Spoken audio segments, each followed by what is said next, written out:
We're live. We are live. Oh, we are live. No. Good morning. Morning. What's going on? Nothing. There's a peacock in my backyard.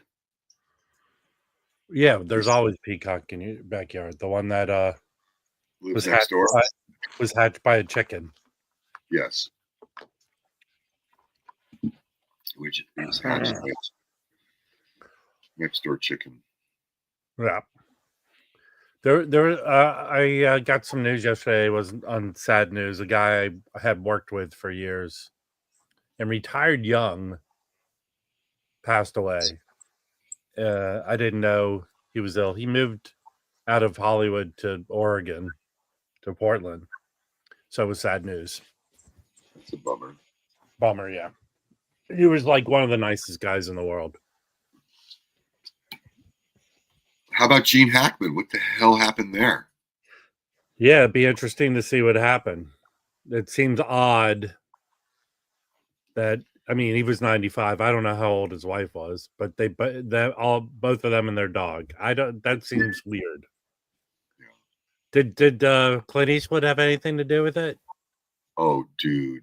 Killed him a bunch of times in movies. That's so uncalled for. Thank you. Morning, Chauncey and Elliot and Loki and I thought when we get into it, we can have a little bit of a tribute here to Gene Hackman. Oh, these are, I think these are the only movies I have with him. We can go through them later. The library. I usually like the not the popular stuff. Well, there's a combination. He made two gloriously horrible movies. Oh, he's made a bunch of. No, he made these movies he did for money, obviously. Yeah. Well, there's one he made with Dan Aykroyd. He's an ant. There's one he made with Dan Aykroyd. It's a comedy. The Bob Clark who did A Christmas Story and Porky's. I forget the exact name of it. Where he's like the straight-laced cop. But it took place in DC and he's wearing like a Redskin jacket the whole movie. Yeah. Jay Miller, Young Frankenstein. Well, that was a cameo, right? Yeah. I don't even think he has a credit on the credit. That's the greatest scene. Wait, Biggie, and do you have information we don't know about? Well, he died with his wife and his dog, so there's something going on there, definitely. But he was I don't probably know, really sick. The last movie he made, I remember testing it, was the one with Ray Romano, where he's like Gene Hackman's an ex-president and they're running for mayor. Then he just quit acting after that. Yeah. That was probably like 20-something years ago. His wife was about 25 or 30 years younger than him. And she was a classical pianist. It was probably some kind of sympathy or thing. I mean, I don't know. Might have been an accident. We don't know. People would always take pictures of him not too long ago riding his bike around town. So I don't know. If it's an accident, it's got to be something like a gas leak, you know. I mean, but I heard he was pretty sick lately. So, well, I don't know how a dog's part of your pack. My dog is going. Well, you don't want to leave the dog if that is something if it depends. You don't want the dog to eat. You don't want the dog to eat your face. Yeah. I know that Winifred, the pig in the backyard, she would just eat it. There's plenty. That's why I think Jim has lots of dogs. There's plenty of them to eat your face. Okay. So I'll just go through these really fast. I mean, get it over. Well, wait till more people here. Whatever. Okay, more people need to know Gene Hackman movies. Yeah, we'll celebrate his life. I mean, I saw him once in person twice. When I was working for this law firm downtown, my senior year of high school, a couple of days a week, I saw them filming a Union Square, or right near Union Square, The Conversation. I didn't know what movie it was, but it was Coppola doing a movie of Gene Hackman, and turned out to be The Conversation. And then years later, there used to be a restaurant called Fog City Diner over by the Embarcadero. I know. I remember that. I know that place. He was in there eating for lunch. I'm trying to think. Have I ever seen Gene Hackman in person? I don't recall. I don't remember. Was he in Downhill Racer? Oh, I didn't realize that. I like Downhill Racer. That's a good movie. You know what? I think my favorite last movie of his is Enemy of the State with Will Smith. Because that character, I really like that character. He was sort of a knockoff of the Conversation character. Well, he was kind of that character, like as if he was older. Yeah. I mean, French Connection. Was he in Zelig? Was he? No, but he was. You know here's another The Package. That's a good movie with him. I think this is the only Woody Allen movie he was in. I could be wrong. Another Woman. No, Hannah and Her Sisters. Right? Isn't he in that? I think he's in Hannah. Let me see if I'm right or wrong. Let's see. You might be right. Go look on the internet. Max von Sydow. Let's see if he's in that. You could be right. It's Michael. It's Michael Caine. Michael Caine. That's what I'm confusing. Yeah, I didn't think so. He was in a movie with. Okay, I'm just going to randomly. We'll go through them all later, but one of my all-time favorite movies is this Reds. Okay, he's in that. Obviously, doesn't he play? Is it F. Scott Fitzgerald? Who does he play? He plays like one of the famous writers or something. Oh no, that's Jack Nicholson. Maybe he's not in this. I thought he was in this. You bet all the wrong movies. Oh, Hoosiers is good. Hoosiers is good. I don't have Hoosiers. That was good. But yeah, the cameo in Young Frankenstein still. Yeah. And of course, okay, I'm just gonna go through them. Whatever. We obviously the French Connection. Yeah, those were the Conversation. Great. The Unforgiven. So good. Do you have Quick and the Dead? I don't, and I love that movie. Which is basically playing the same exact character from Unforgiven. It's a Sam Raimi movie. I thought I had it. Maybe Michelle has it. Get Shorty. Yeah.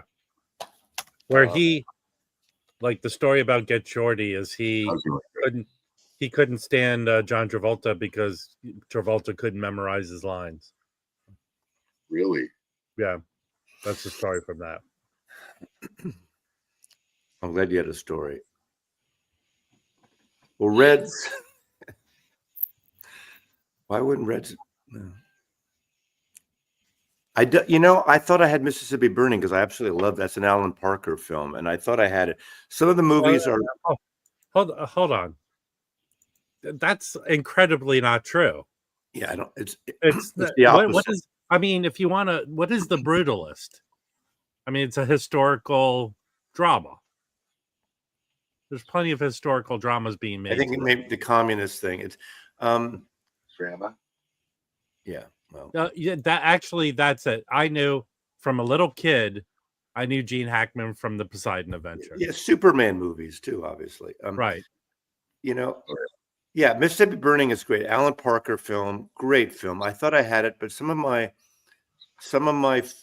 the films we had, Michelle or Joseph have, so they got kind of divvied up. Communist. Did Mad Magazine do Is Mississippi Boring? Was that Mad Magazine? I love Mississippi Burning. I think it's a great movie. Yeah. I'm gonna you know what? That's what I'm gonna do. I'm gonna watch Poseidon Adventure today as homage. Yes. Well, obviously that and Superman are for the money too, No, well, not at least. They basically they shot Superman 1 and 2 together. Right. Superman 4 was 100% for the money. They paid him a shitload of money. At the end, that's when Richard Lester took him over. No. Did he do 3? Did he do 3? I forgot which one Richard Lester did. Hey, people want to talk about an announcement that was made yesterday. Creedence Clearwater or Pink Floyd? Well, we could talk about Creedence, which I had a misunderstanding about what Chad did. Jim Show. So this is I the flattened this electric. record last night. Oh, No. I flattened this. ERC. So it ERC. did. So okay, wait. I gave Jim back the flattener with instructions. It did flatten. You had a Your setup was still on it. yeah. I just popped it in one record. Yeah. Put it in. Came out this morning. It was flat as a pancake. Played great. So that was sort of an exaggerated lip warp on that record, right? It was a little more than a lip warp. No, it was a warp. So the setting I had it at was 134 degrees for 90 minutes. That means you put it in and it heats up. It heats up to that, which takes about maybe a half hour, 40 minutes. Yeah. And then it stays at that temperature for 90 minutes and then cools down and beeps around 90 degrees. Means you could take it out. I let it cool to 80. I let it cool to 72 So this morning. it didn't have a whoosh? There was nothing. It was just played great. It was one of my favorite. It's a very important record to me. You know, I love that record. So I say it all the time. that's not the record. So Electric Recording Company. Let me even see if it's still. Here's the ERC. It's going to sell out either way. Well, I don't know. Usually they sell out within minutes. Yeah, it's going to sell out. People, there's an I understand that, Mazzy, but 450 copies. There's an audience. But in my understanding is it sells out pretty quickly when it goes on sale. Yeah, so let's take the album. So I'm going to show the screen. Hold on. Show the picture of the ERC. Yeah, the greenie is the one you want. Okay. They did a 70 CD box. Yeah, the trunk. They did a trunk. It was okay. So let's see if it's still for sale. So here they have the Grateful Dead 72. You're 72. It's still for sale. I'm gonna get one now before I miss out. So what does that equal to? $650. About $850. $800 for 3 LP. Dipped in 100% gold. Dipped in chocolate. And it comes with okay, this is not authentic, Mazzy. Yeah, they're using the reissue green label. Yeah, because it has this Warner Records thing. It didn't have that Skull and Roses on that album. So this is I thought they were all about being authentic. Yeah, and they what's interesting, they do like a hand, not a hand screen, or what do they call it? Maybe a hand screen. Silk. Pardon me?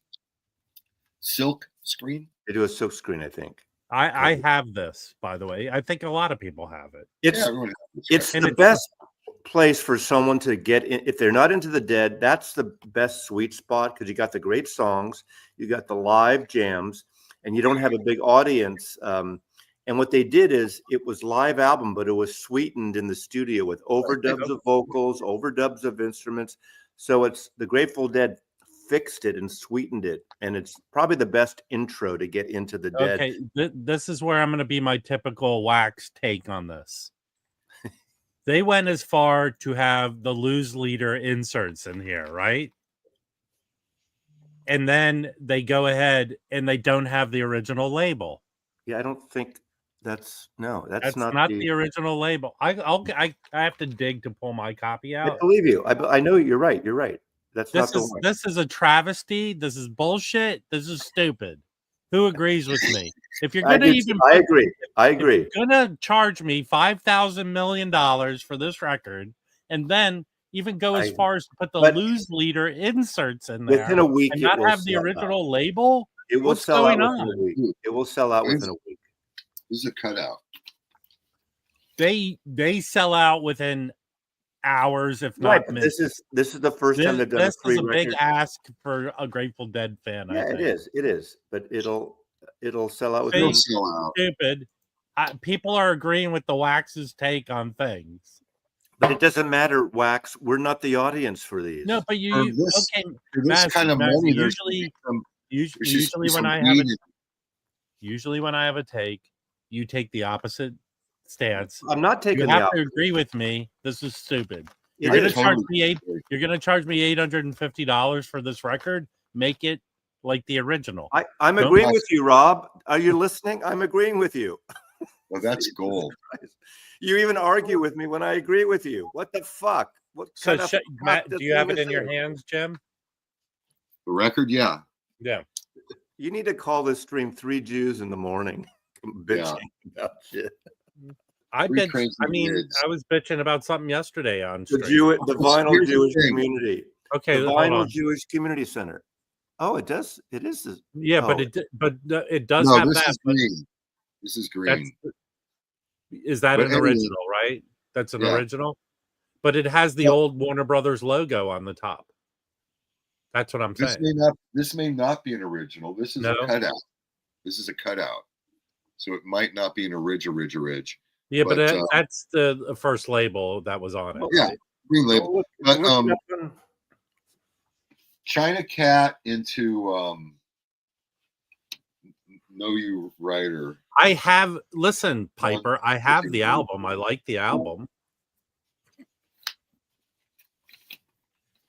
This was kind of like, you know.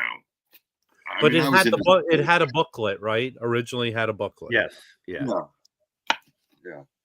Photos. So there's an interview with Jack Smith or whatever, the guy head that's of- investigating Trump. no, Warner Brothers Records, head of Warner Brothers back then. Joe Smith. Joe? Not Jack. Smith. But Joe? I forgot. His name. Anyway, he said that when the Dead went to this tour in Europe, they were blowing $10,000 like a week, which was a lot of money back then because they brought everybody. They lost whatever they did. They lost money with Warner Brothers. No, they didn't tour Europe a lot, right? Well, they did this. Well, that was Yeah. a big deal. Yeah, that's there. I do have the Grateful Dead put out that big box of all the Lyceum box, all the nights at the Lyceum. It's massive. Yeah. Well, there was a CD. I think it was 70 CDs of every single note from 1972 that they did live. And a friend of mine started burning those CDs for me. And after about 20 of them, I said, no more, because their freaking repertoire back then was tiny. But they're still See? great. I almost bought that box, and I should have, but I didn't. Let's go back to the album. It's not like they haven't been repressing that album regularly over the years, too. It's True. available, right? I mean, So yeah, I think but, there was one not too long ago. so are these guys So- going to do some sort of an amazing job on it? or- They're dipping it in their magic Well, sauce. To people who like the label, and I'm not the audience, I've heard 4 of the ERCs. Okay. The one that Marcella sent me is the first Doors album. And unfortunately, that's the worst one. And it's not very good. And it was very kind of her to send it to me. It was a mono one, that first Doors, and there's issues with the tape. So it was a weird one for them to do. And I have Sent that. it And to you to listen or to have? she gifted to me. It's very generous, Wow, In it fact, was. somebody, 2 people wanted to buy it from me, and I would never sell a gift, so I'm not going to sell a gift. I mean, So how does that sound compared to the new reissues? the new issue is better, but the new reissue is stereo, so that's the difference. Oh, the stereo is the Doors. Okay. Doors. Doors. I have a mono copy But of that doesn't album. Michael I have. Poetry? Don't you I have have the a best couple of shape. ERCs? Doesn't Michael Poetry have the classical? I've heard 4 ERCs, and as good as they are, and all that kind of stuff, I don't think they're incrementally better in terms of financial. Actually, here's a made up thing I just made up now. This new ARC is a way to deliver drugs, I think. That's how the Dead intended it. There's a bag what of it weed. is? It is a beautiful handmade artifact, collector's item. That's how I see it more. Now, Well, okay, the Mazzy. ones, wait, You're the ones that sound good, but I don't really think they sound that. Okay, here's a good one. Here's a good one. I have a lot of Dead albums, but I would not call myself a Dead fan. I have. Is this the album that they should be reissued? What is the Dead album that deserves this kind of treatment? This is the ERC of Record Collector News. This is a $500 copy of Record Collector. It has a recipe for roasted Brussels sprouts in it. It's the only copy with the roasted Brussels sprouts. All right, your sense of humor is not appreciated right now. Let me answer you. I'll answer you, Rob. First of all, most people would say American Beauty, Working Man's Dead. However, Europe 72 actually is a good, if they're going to do one, it's a good collection because it's that bridge between their studio work and their great live work. It's okay, Mazzy, here's where that take doesn't work. If a good introduction to the Dead is not $850. I agree. Well, I a don't good introduction to the Dead is a $50 record. Here's another thing. Right now, small Rob. Right now, you can buy the Story of the Grateful Dead, the Vinyl Me Please box set, which has not all their records, but has, I don't know, this many records. How many records? Is it 8 records? You can buy that for less than this ERC1 album. Much less. Yeah, like $600 or what, $500, whatever. You can go is to that your album. Is that album in the box? Yes. And you can go to your local record store and buy those records pretty goddamn cheap. Go buy the box from Vinyl Me Please. Yeah, the Europe 72 is, I think, when people say, where should I start with the Dead? And I know Dead Freaks will say some live thing, but that's the good bridge. Working Man's Dead and yeah, but that seems to be more countryish rock folky thing, and you don't get the jam stuff. So Europe 72 gives you both, and you get the improved vocals because the Grateful Dead had terrible vocals 9 times out of 10. Yeah. Okay, and they fixed them. Hold on, everyone. Someone's sharing. They have a white label promo of it. Oh, very nice. With me. The now, jam person who sent me this. How much did you pay for that white label promo? Not $850. And how long ago?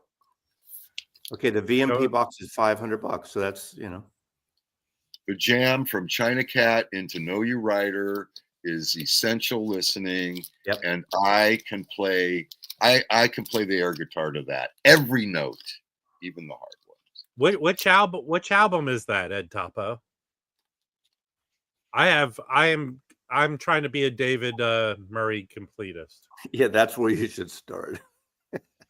That's Vinyl Piper. No, is there an album that he does that? I don't know. Yeah, this is the one they keep repressing all the time that's available there, $70. So anyway, ERC. Well, good. They don't. We know ERC only sells direct. You're talking about ERC analog, because they don't wholesale. They just sell direct. So if you're talking about dealer price of that, hold on. Someone's asking, "Hey, listen, you moron! It's David Murray, not Dave Murray." This is where he knows him quite well. He calls him Dave. That's where it gets confusing with the comments. You don't know which comment someone's responding to. Yeah. Hey, is this your next Surface Noise showing your Anne Murray collection? Is today Thursday? Today's Thursday. Now, I can't tell. March. Is tonight a chance night or the other guy's night? I only watch the chance nights. Is it chance night or other guy's night? I only watch it. No offense to the other guy. No offense at all. I just don't. And what I usually do is watch the chance night, and I use a erasable marker and erase one of the boxes in the box of the guest. Wow. Oh. That was my epic man, Tomazzi. I didn't say who. It's not Arnaldo. We like Arnaldo. I like Arnaldo. Wow. You watching Arnaldo? And I like dance.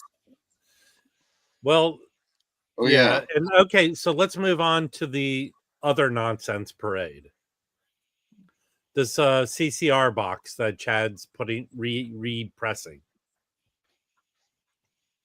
What's the story with that? It's just Mazzy has it, so I'm gonna tell you the story. Okay, in 2003, I think this is the long version. Sorry. Yeah, 2003, Chad did a 45 RPM Creedence Clearwater box. This is not it. This is the later 33. He did a 45. Now, what he did different Wait, to it's the distinguish same material, right? here's the bullshit Okay. part. I mean, from my point of view, and I didn't know this until recently. Anyway, he did the box, the 45 RPM, unlike the proper albums, and I don't have the 45. I'm not a 45 fan, but the 45, unlike these, all had black and white covers. So they had everything in black and white. Okay. Secondly, they were 45 RPM, but they weren't the full fucking records. It was like 4 cuts from each album. That's what's in this box that he's repressing. Yes. So what happened is, then a few years later, he does the 33. And this box is amazing. It's Steve Hoffman and Kevin Gray. This is the best these records have sounded. It is great. And I give Chad kudos when he does great stuff. So wait, so this box, so the box you have has the full albums in it. This is the 33. Full, this is 33 proper with a booklet. Kevin Gray and Steve Hoffman. I'm number 76 out of 2,500 QRP. They did 2 pressings of this, but still only 2,500 over the years. I bought this about 7 years ago, and it was reasonable. I don't know how. That's five of the albums. No, this is all. This is 6 albums. All 6 albums, and it has I have all 6 albums. Most of mine are OGs, but the one that you can get that Steve Hoffman did that you can get for $20, that's the only one that's not an OG of mine. Right. So anyway, and I can't believe this is where I think Kraft dropped the ball from my point of view. I'm like you in this. They just reissued these color vinyl records. I heard the pressings aren't very good. That's what I've heard by some people have them. But most people, the mastering's not good, or the quality of the pressing. The noisy pressings I've heard. Now, maybe not all of them. The colored vinyl. Kraft should have done a box of their own 33s, because they do, like the Bluesville, they do excellent reissues anyway. Yes. But so Chad apparently had a bunch of these empty 45 boxes in stock. He doesn't say how many he has left. And he went to Kraft and said, hey, can I press more copies of the 45 to fill the existing boxes I have? We don't know. He didn't state how many there are, and it sells for $300. And it's not complete albums. So it's a weird thing buying these 45s, which you could quibble if you think 45 is better sonically. I'm not going to get into that now. But it's not the full fucking records. They're like 4 tracks. Great tracks, but 4 tracks from each album. Plus the bonus record. This also has a bonus record. I think it's a 4-track bonus record or EP also. So the box costs more than the record. Yeah, so he was able to press. So we don't know how many. So right here I have all my OGs. I just got the last one, which that's when the brother left the band, and it's not the best record. But here I have all OGs in mint condition. So it's not really difficult to find these because they were really popular. But somehow I've always find them in VG Plus to mint condition. And I've kept these mint records, and they sound incredible. Yeah. They sound awesome. They sound good. These are Hollywood. All mine are Hollywood pressings. Yeah. I think that people are missing out when they say all they need is the Creedence hits, because that's the ones you hear over and over. This one's in the Shrink. Willie and the Po' Boys in the Shrink. There's so many great deep tracks, which you've heard the deep tracks too. So their full albums are great. This is the only one that I don't have an OG. This one you can get right now for $20. It's Steve Hoffman, Kevin Gray mastered. That's basically what's in here, Rob. Yeah, but so I have all these, and I think I didn't spend much money on any of these. So if you look around carefully, you can find. And I'll tell you this: this goes back to my whole feeling. You can say it's the best they've ever sound with that box you have. They were not horrible recordings to begin with. They were good recordings. Yeah. Yes. These sound Put these originals on your stereo. You'll be very happy with them. What's the original? Oh, Can you bring up Jake's comment? I think it's the most important comment of the day. Whose comment? JKE. You mean Gage? Oh, this is Jim Kelly. Jim. Yeah. Whoa. Wow. You know what? Have you had 3 cups of coffee yet, Jim? That is a sycophant. Hold on. Someone's being angry. Yeah. Anyway, the greatest hits is great, obviously, but there's so much great music on their full albums. You know, until they got the last couple albums, every record is fantastic. Think in 1969, 3 huge hit albums in 1 year. But here's what's funny to me. This is a case of, I am. People think all I collect is jazz. These are incredible sounding records. It's amazing to me they do not go for more money than they do. It's hysterical to me in a strange way. Great sounding records, great songs. And you could get these, you could go find an OG of this for under $20, I think. Definitely under 30. Hey, and Dave, Wyoming Dave, we don't care if CCR is not your favorite band. Nobody cares. I'm playing Rob. No one's here trying to change your mind. Nobody cares. But let me ask you a question, Mazzy. Yes. The way bands make money nowadays, or for a long while, they got to be one of the most licensed bands ever for commercials, for movies. I would like to ask John Fogerty where he's making a lot of his money. He probably rakes in millions of dollars a year. Wait, he got back the rights to all his music, right? Those guys sued the shit out of each other, though.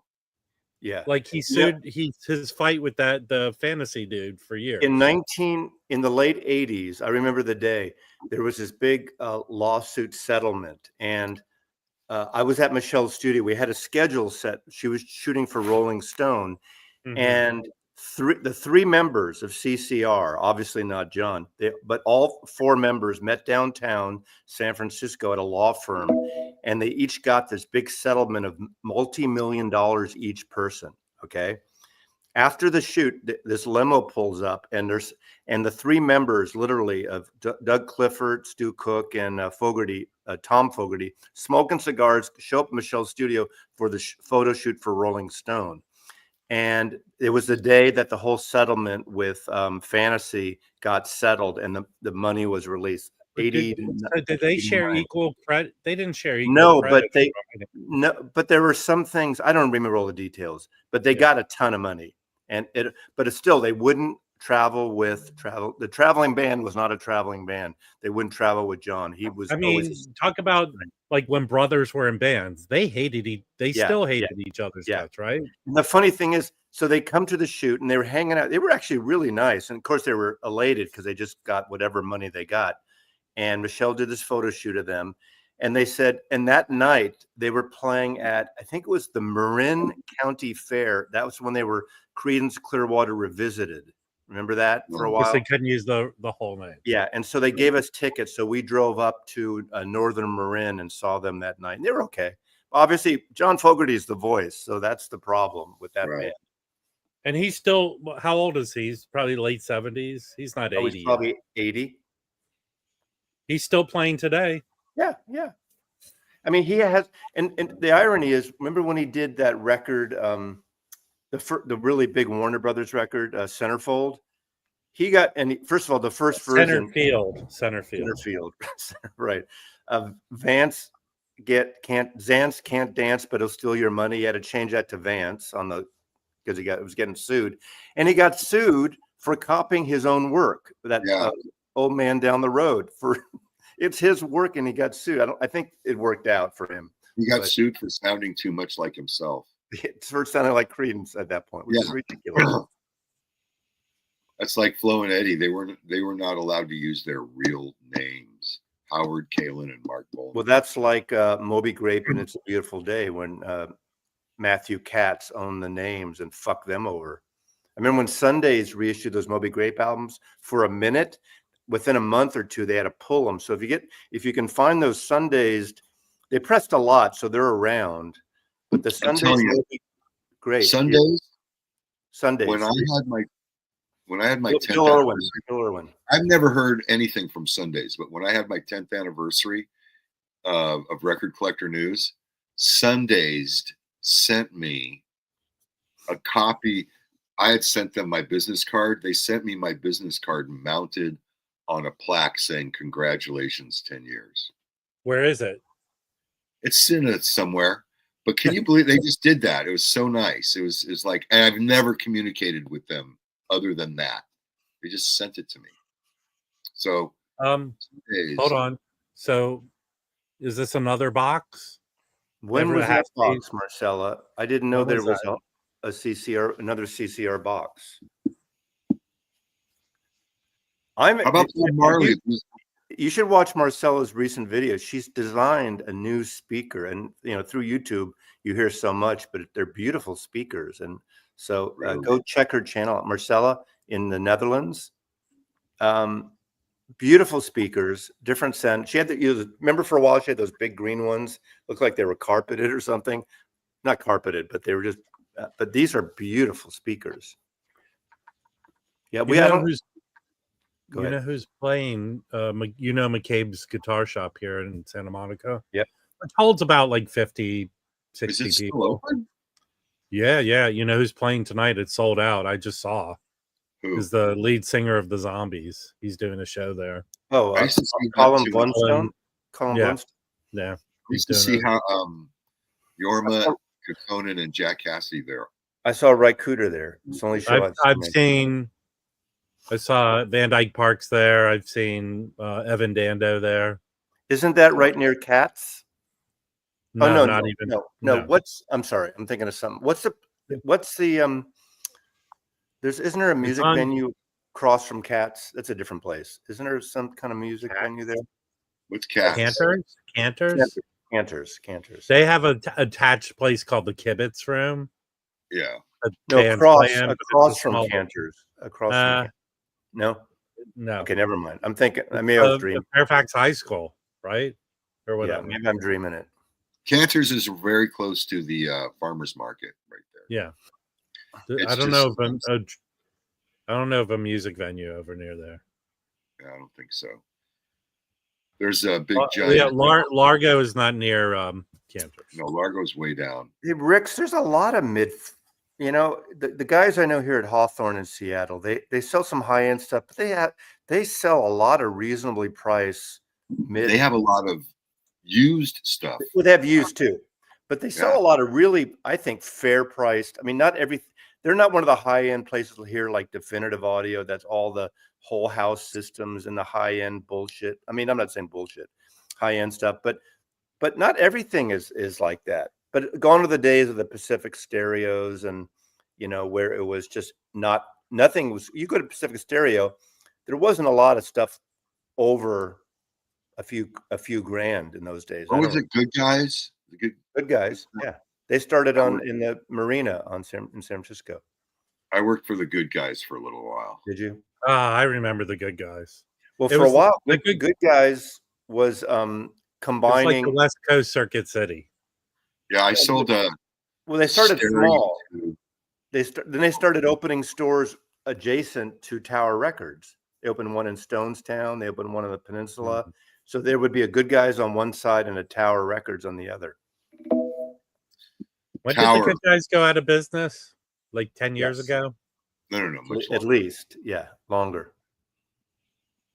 They were. I worked for them in Laurel and Ventura. But Pacific Stereo was a big thing in the Bay Area. Pacific Stereo was huge down there. Were they? Do you know what Circuit City is today? It's CarMax. It's the same people. Oh, I didn't know. Really? That. They went from stereos to cars. I had no idea. They're from Richmond, Virginia. Remember that stupid thing that they had? They tested out. I don't know if they invented it or it was exclusive to them to begin with. You'd rent these DVDs, and once they'd expire within 24 hours, you had to throw them away, or 48 hours or whatever. No. Oh, the Divx. Divx? Is it Divx? Divx. Yeah. What a stupid, what a wasted, stupid. That was Circuit City. That was their deal. That's probably what put them under. Wow. Schmucks. What was the So- other? There was a second one to answer to Divx, another company that did that. Hold on, the reigning Dead fan in the world is speaking. Yeah, I'm curious. Is anybody in the audience buying it? Nobody here is buying it. but, Well, is anyone in the Jim. audience has anyone ever bought an electric recording company record? I know people have bought them. I mean, Marcella Here? here's bought them. We have 186 people watching. Has any one of you bought And this? Marcella's bought some. Marcella's bought some. Okay. And she likes some of them, you know? How can you not like all of them? I mean, like some. Well, there's a lot of classical. They put But it's out like a lot of everything. Not everything every label puts out is good. Poetry bought a couple classical ones. Yeah, Marcella has some. And you like them, right, Marcella? I know Patrick, his favorite album is Love, Forever Changes. And he got that copy. But he didn't, I don't think he said that sounded better than other versions of the record. Huh. And then there's the famous Sharpie Gate, right? Chris T bought a few. Okay, so yeah, I mean, Hold on. What is Marcella? Yes, soon I'll have the new. Oh, you're gonna get that abridged. That's what it should be called. Abridged CR box. If it's not all the songs. yeah, I mean, he does say on the video, Chad does say that it's got the best songs from the albums, but I think a lot of people don't read that, and they got to understand if they want to buy it, it's going to sound great. I'm sure it'll sound great, but they got to understand it's not the complete records. With learning that information, you know what that says to me? It's like an odd contractual thing to be able to press something like that. Do you know what I mean? Well, he literally said he had extra boxes, and he convinced them. He asked them. They said you can press as many as you have boxes. Now he didn't say how many boxes he has. Does he have 100? Does he have 500? We don't know that. I'm very excited about Chad's Marley thing he's doing. No. Well, if I have the other two UHQR Marleys, and they're excellent. You know, even though I don't like the boxes, they're excellent. And I've considered getting the other two. Is it 2 or 3? 33s. I will not buy the 45s, but I haven't done it. Yeah, I didn't think ERC has employees either. I thought it was 2 guys or 1 guy. This goes back to yesterday. Jazzbum Mike did a video on the Verve record club, and I had bought the first record, and it's good, but I'm not overly impressed. So here's my new mantra to the world: fuck clubs. Just put the records out. Just put them out and screw the club whole thing. Rob, that's the second time this morning I totally agree with you. Okay. Fuck I the hate club. What I'll about tell you this. Go. What are you saying, Jim? what about the Vault? What's his name? Jack White's club. He's up to like 68 now. Okay. So here's the deal. Mazzy, I know, has been a member of that. I have not, but it seems to me he from the get-go made it special. These clubs are not really that special. Just put the records out. People want these records. Put them out. You'll sell a bunch of them, and then everyone will be happy. They don't have to join some stupid club. You know who will be happy? The mom and pop record stores can get copies of it and sell them. Screw your club. Because more power to the catalog that Verve is, all those great records. The lists that they're putting out are, okay. It'd be nice to have a copy of that, but I have to join a club to get it. So Verve would maybe Verve should go old school and let you get the first 10 for a penny. You can get that. The Verve records are not expensive use. Well, let me tell you why I think the Verve Club is stupid. Because I received a warped record, and then I had to go through submitting No. Okay, warped records happen. That's not my point. But I had to go through the regular universal process of claiming I got a damaged record. There is no management to that club. There's no curation to that club, right, Mazzy? At least with Vinyl Me Please, there are people curating. They don't own those albums they're putting out. They're getting licenses to put those albums out. They're doing at least originally great jobs of making the jacket. They put booklets. They did everything. You could go to their website. They have samples. There is no curation to the Verve Record Club. You go to the site. There are no sound samples. There's a few pictures. They did a horrible job recreating the cover of the Coltrane record. It's dark compared to the original. So that if you're going to create a club, have someone manage it, have a face. There's got to be curation. You got to feel like you're part of something, not just joining it to get the record at 20 or 30% more than it would come out at a store. That's First of why all, it's stupid. the terms of clubs, I don't think there should be a cover charge to get into a club. That's my personal take. Well, no, VMP, the concept of VMP, I appreciate, but I don't like the club thing. And to me, this is just my personal take. VMP seems like for people who don't really have a record collection yet. It's a good way to be introduced to genres they don't know about. You're going at a different way, Mazzy. I am, of course. When you join a club, would you like to have curation about it? Would you like to have people informing? I wouldn't join a club. Yes, there's none of that in the Verve Record Club. There's none of. You're right. You're right. You're right. And I'll go as far as to say, there's kind of none of that in the Tone Poet Society. There's none of the curation there. Yeah, they're making those records anyway. You can go buy those records. Yeah. So I don't like the club. Make at least Vinyl Me Please with each record you get. They put out a magazine. You feel like you're part of some sort of curated thing. Yeah. So I am part of a hair club for men. We're doing that. Yeah. Well, they've failed at dealing with your ass. Yeah, I like the whole idea of go buy what you want to buy when you want to buy it, if it's still available. But joining a club, I can see it when you're starting out and you don't know about country music. So VMP had a country seg, or you don't know about jazz. So they curate jazz for you. That's kind of interesting. But for someone who buys a lot of records and who has most of us, I don't think VMP is a great choice, that type. But I mean, like, okay, Jim, I'm going to turn the thing on you. Yeah. Because you praise the virtues of belonging to those food subscription services, right? Well, I do belong to one, yes. And do you feel like it's curated? Do you feel like your hand is held and they give you stuff and tell you about it and tell you how to cook it and all that other stuff? Yeah, they do a very good job of blah blah blah. And it's that's what the failure and it costs as much as a Big Mac. It costs as much as a Big Mac. You know what I mean? It's like $15.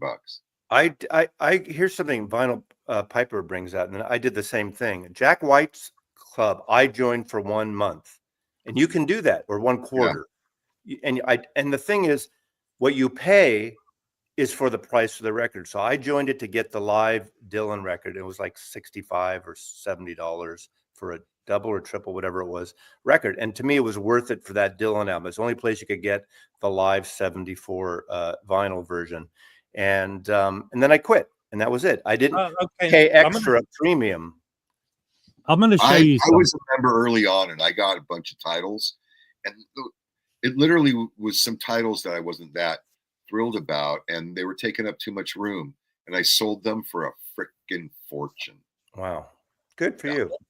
Yeah. I have this YouTube thing I've never opened, and I've tried to sell it, but I got this for just joining their fan club. I joined the fan club for 1 time so I could get tickets to see them, and it was a horrible show, by the way, at the Rose Bowl. So, but at least they sent me this stupid thing here. I shoplifted the entire Paul Simon section from a record store. Are you serious? No, No. no, no. And Well, don't at ever least if do you're that. Jewish, you got to steal from the Jews. Don't do that, kids.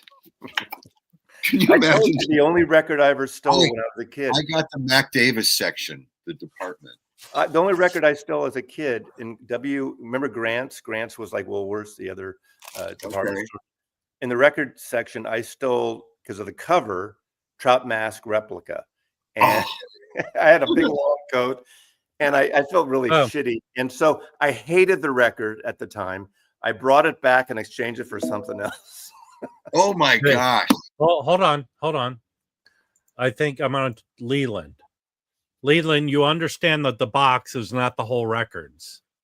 They're selected songs from each record. Chad put you it know out. This? I think you need to look into it a little more, Leland. I don't think it's what you think it is. Ever. But I did encourage the guy to, I encouraged the guy to grab a box of Woodstocks from a thrifty and run, and he did. I've never stole a CD. First of all, they were in those long boxes. That's why they made those. It was hard to steal. If you can steal a record, you can steal a long box. And I would we steal. Had people at the record stores stealing records all the time. I stopped stealing when I was like 9. Every once in a while, we'd chase some guy out, who stole records. Remember, was it High Fidelity or the other one, or the other record store movie, Empire, that they chased some kids stealing records? One of those. Yeah. What? Oh, hold on one second, Mazzy. Long boxes. They were made so they fit in the bins. Yes, that's true. That's true. But they were also an attempt to not make it. Yeah, because stealing something that big is a lot easier than right. Because combination of things. Yes, it was a combination. But mostly there's a ton of typing that goes on. Yeah, record stores didn't want to change out all their bins. All right, here comes a guy who actually I would think shoplifted, even to this day shoplifts. There he is. Yeah. I did steal the Woodstock album when it first came out. My friend and I think we almost put this guy out of business. I feel bad about it now. You know, I think before you come on this show from now, next time you should convert to Judaism. Right, just for today. He's growing the beard, and then he'll grow those little dingly things from Rabbi Music, Rabbi Harry. You can have a temporary. Good morning, everybody. Good morning. Good morning. Hey, I'm going to go make a cup. I'll be right back. Now, Harry, when was the last time you recall shoplifting? Oh, geez, I was in high school. I remember I got caught. I think I stole the record, of course, and they let me go and said that I had to have my mother call the store. So I got this woman who lived next door, younger gal who was married, and my friend and I kind of had the hots for her, but I convinced her to call and say she was my mother. You know, early on in Tower Records, Columbus and Bay, when all the hippies were working there around 1969, 70, I remember at least 2 occasions going in there and bringing like 3 or 4 records up, which was a lot, but I was working and there'd be these hippies at the counter. And if you were a regular, I remember one time the guy takes my 3 or 4 records, sticks them in a bag, and says, "Hey, thanks a lot." And I was about to give him my money, and he just kind of said, "Move along," or something like that. So, well, here's the deal. This stream is a sting operation. There'll be a knock at your door, Tom. Hold on. The sting operation continues. Delphina? Hold on. Okay, Delphina, I got to do one correction. You're going down, Delphina. My first warehouse job was record store job was the warehouse, and it's WHERE. Remember their quote, "Where? At the warehouse." I like the warehouse. Yeah, they were too corporate. The Hardstones, Lee Hardstone had Music Land before the warehouse. And then he had warehouse. In my mind, after Tower closed, that was the last record store chain. Was it? Yeah. They bought the chain that I worked for after that, Record Factory. They bought the last book I stole was called Steal This Book. I felt, why not? Often. Yeah. That was a great book, by the way. Marty, I don't know where Smith Rock Records is. Should we redo the tribute here? Okay, let's real quick. Ants, Royal Tenenbaums, Reds, Another Woman. Wait, he's not in Yep. Reds. Is Wait he? a minute. Who died? Get Short. Oh, Gene Gene Hackman. Hackman. In a Gene suicide Hackman pact or and his something. wife and his dog. No kidding. Unforgiven, Conversation, Wow. Bonnie and Clyde. I picked my toes in Poughkeepsie with him once. Gene Hackman. Wow. 90 something. Hey, you know. And the woman from I sent you, Delphina, I inboxed you on a video. I don't know if you've got it yet. Apparently this 90-something-year-old woman has one of the oldest wardrobe places in Hollywood, just died. You probably know of her or know her.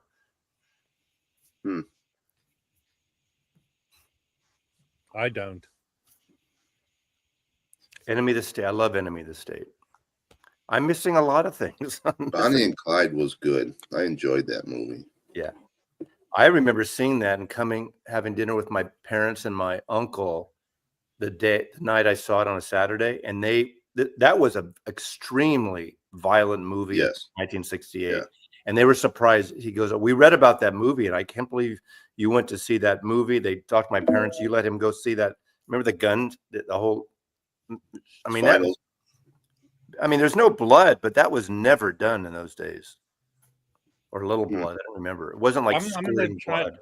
Let me see, because I think I'm forgetting about a Gene Hackman movie. I think is. And I like the song. Who was the guy, the jazz guy? I can't think of his name.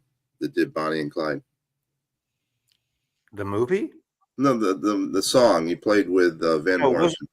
It wasn't. It was a banjo move. It was No, you're thinking of Earl Flat. Earl Scruggs. It was It was. No, but there was a vocal. Bonnie and Clyde. Da, da, da, da, da, da. That wasn't in the movie. That was a separate. No, but who did the song? Oh, I don't know. Well, you know, he played with Van Morrison. Oh, Georgie Fame. Mm-hmm. You know, There's okay, a guy that movie who doesn't get the credit he deserves. Yeah, he's great. He's great. Yeah. the movie he did, the Twilight, is a good detective kind of movie. That's good. The Twilight. There was also the Serge Gainsbourg and Bridget Bardot. Crimson Tide. Wasn't he in Superman? Yeah, he was Lex Luthor. He made a movie with Baryshnikov, right? Company Business. Remember that one? Yes. You know, I don't believe it. It's fake news about death unless I get it from Mazzy. Well, you did. You got it from me today. No, I got text like 2 a.m. from Michelle. Gene Hackman died. And we all got to go someday, but not that way. Remember Uncommon Valor? He had to do that movie for the money. So you think the wife probably had Alzheimer's and he took her out and then took himself out? And... We don't. But she was 30 years younger. She was 60 something. She's a piano and the dog. My friend Ed Hamill, the guy that you said, "Who the fuck is this?" Remember when he was here at the party? Yeah. His mother had Alzheimer's really bad. Who the fuck is she? Yeah. So his father shot his mother and then shot himself because he didn't want to live without her and he didn't want her to suffer. Yeah. That's a hell of a way. They're going to find out. They're going to investigate because it's, that's something you have to investigate. If it doesn't seem to be Shorty, yeah.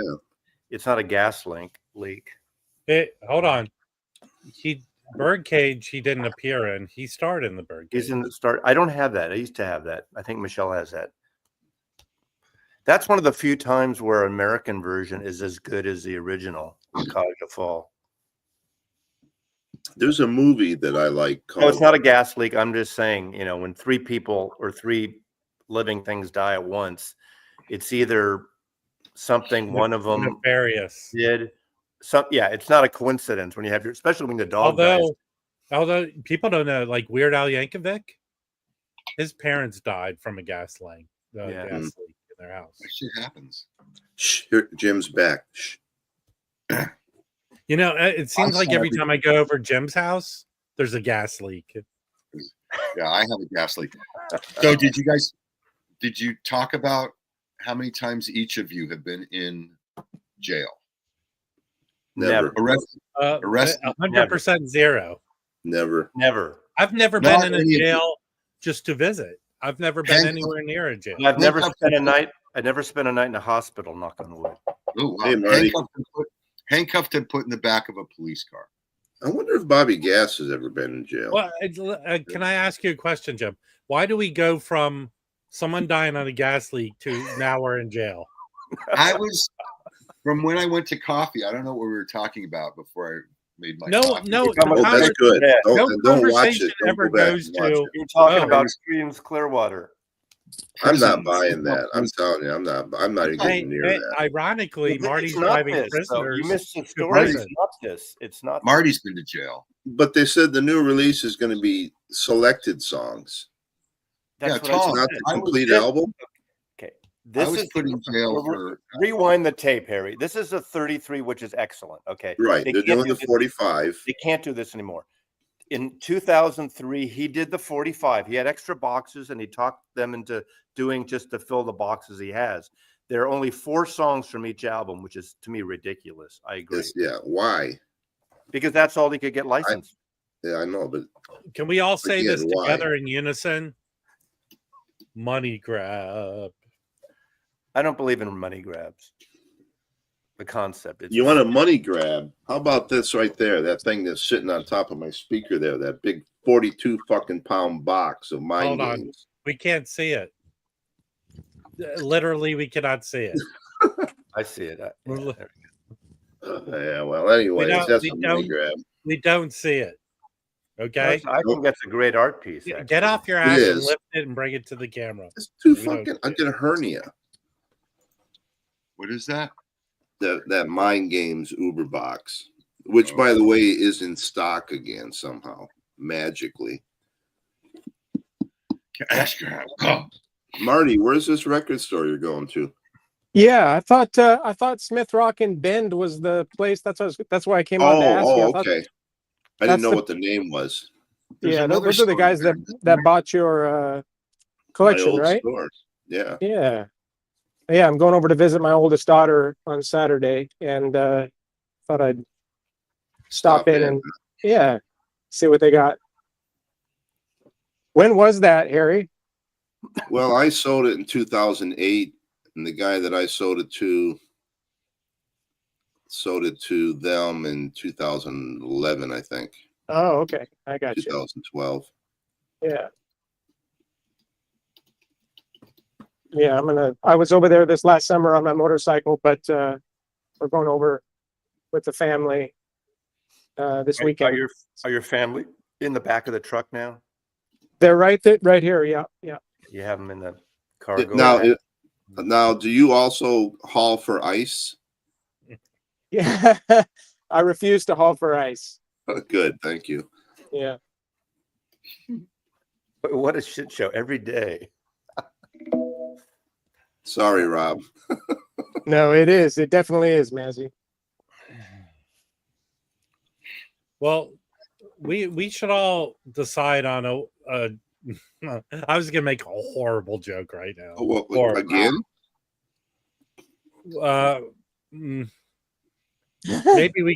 Maybe we can learn something from Gene Hackman. Okay, like. Yeah, Go but with we know. it. Well, no, Take the dog with you. I don't have a dog. You do. I got Nipper here. Hey, leave me Nipper in your will you? I'll sell you Nipper right now for 10 grand. I'd rather get it for free after you die. No, you're not getting. I'll get it for 200 after You're you older die. than. No. Doesn't mean I go bought first. it at an antique mall in Pasadena for about $40. Wow, that was a deal. But it was like in the 90s. Okay, Early so 90s. the Chicago Harry, I'm driving through Longview right now. Oh, I'm sorry. Aren't you going to be here in a week? Yeah. Right on. Record bring show. You anything? going down, Mazzy? I'm sorry. I'm not Are you going. going? No. No.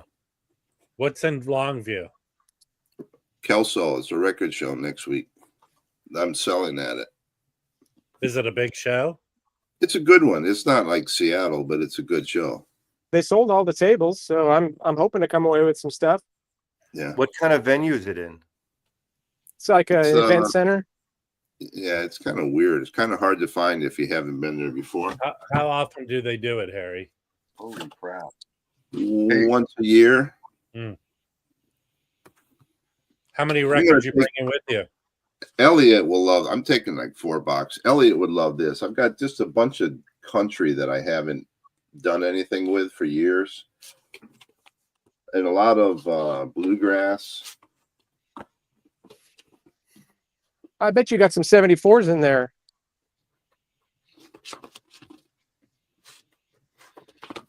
There was some really good early. So you calling the people in Longview?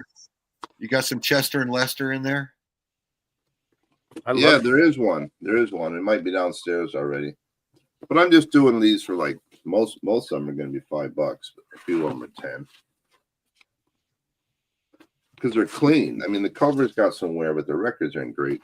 There's probably another 50 of these downstairs that I put in my go box already. Cool. I'm gonna message the doc, see if he wants to come up with me. He said he's going to be there. Is he? Awesome. Yeah. Yeah, And Uwe's driving down with me. I'm gonna meet Uwe. How long of a drive is it, Harry? About 90 minutes. It's So 40 it's miles north of Portland. So it's 2 hours from me. So Is it Isn't it known for interesting? some, Harry? Is it just a general show, or is it no dealers there you could get certain things? It's only been around for maybe 4 or 5 years, I think. What about Lake City? is it this Sunday? No, it's the 8th. Week from Sunday. Speaking of, Hey, there he is. Doctore. Hey guys. I think it's on the 8th. Okay. It's a Saturday show. Is it the Longview show? Yeah. Do you pay to enter? I $5. bought a tape. How $5? much? $5. Yeah, I bought an 8-foot table, and Uwe's going to have one portion of it, and I'm going to have the other. Oh, cool. And I don't know, are you selling anything, Doc? You know, I may just bring up some boxes that I've been putting aside. See if anybody wants some of those. I don't know. I didn't rent a table. Our schedule has just been very, you know, sort of last minute. So, but I think as things stand now, I'll probably come up to the show at least. So. How far of a drive is it for you? It's about an hour, 45 minutes an hour, something like that. There's a nice, Harry and I met there a while back at one of those shows. We went to a nice McMiniman restaurants there. Yes, I remember that. Yeah. That's kind of a Portland chain. They're like Deadhead. There was a pair of brothers that were Deadheads here. Very cool. McMinimans are awesome. They got some like hotels and resorts and stuff. Very There's cool. one here in Tacoma now, too. Oh, really? Cool. Los Lobos played there. Geez, I don't know. They got a room in there called the Spanish Ballroom. Yeah. After the old Seattle show hall. They've got a lot of places that are music venues as well as some hotels, and then some just bar and grills. The Crystal. Have you been, Doc? Have you been to the Crystal Ballroom? Surely you have. Oh, yeah. It's a second floor concert venue, and when the whole crowd gets jumping, the floor moves a couple inches up and down. It's pretty amazing. Yeah, it is. I saw Ryan Adams there. I saw Parliament Funkadelic not too long ago there. Oh, wow. How many records did they sign for you? I didn't get any from George Clinton, and I saw him, but you know, it just doesn't always work out. So I saw it works out sometimes more for others, so you have enough to make up for the ones that don't give you. When it works, it's fun.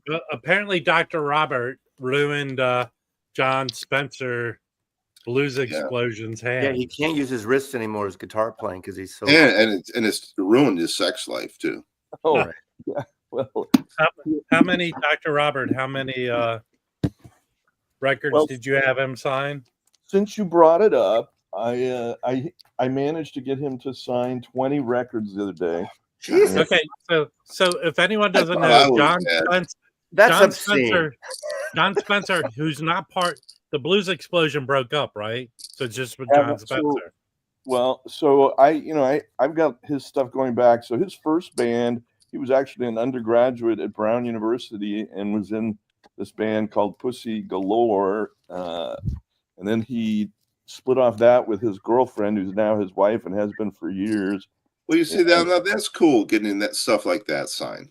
Well, he probably doesn't see those every day. But apparently, after the show, his wrist exploded and he canceled his tour. Yeah, right. Well, so this I won't show it completely. I don't know if this is his wife or not, but you can see she's naked, and then he has signed it in like a little text caption. Like, I got a question. Why did you put tape over that? Do you have young kids to protect? This is for you, Mazzy. It's for He's all of us. protecting my stream, Mazzy. Exactly. By your stream, are you actually urinating? You and In-Groove Mike have to cut off this nudity. I'd show that shit on my channel. I don't know. I don't think you're supposed to. I think I've done it. I've done the Hendrix one. I've done the Blind Faith one. I've done the John and Yoko one. Well, see, you've got some boldness that I just don't have. I mean, I don't sit there and show it for 20 minutes. I mean, whatever. I think you got the idea.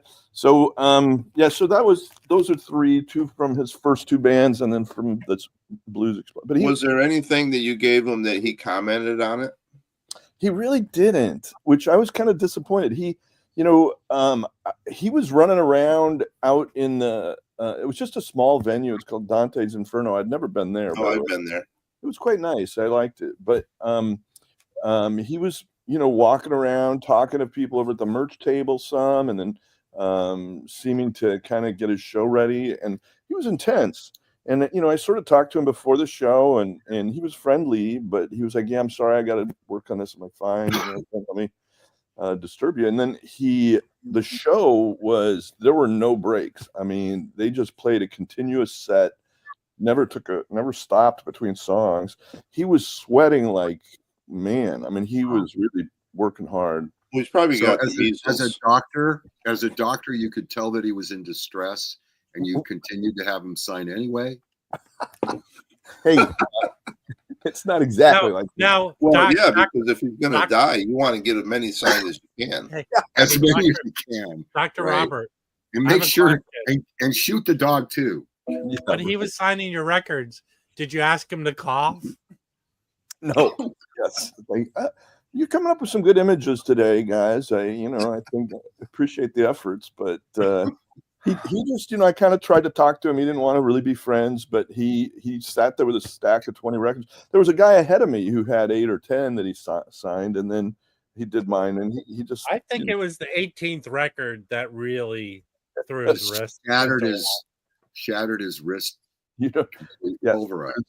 Now I'm reading about Gene Hackman. It says foul play is not suspected.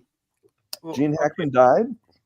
Gene Hackman, his younger wife, 30 years younger, and his dog. All three of them?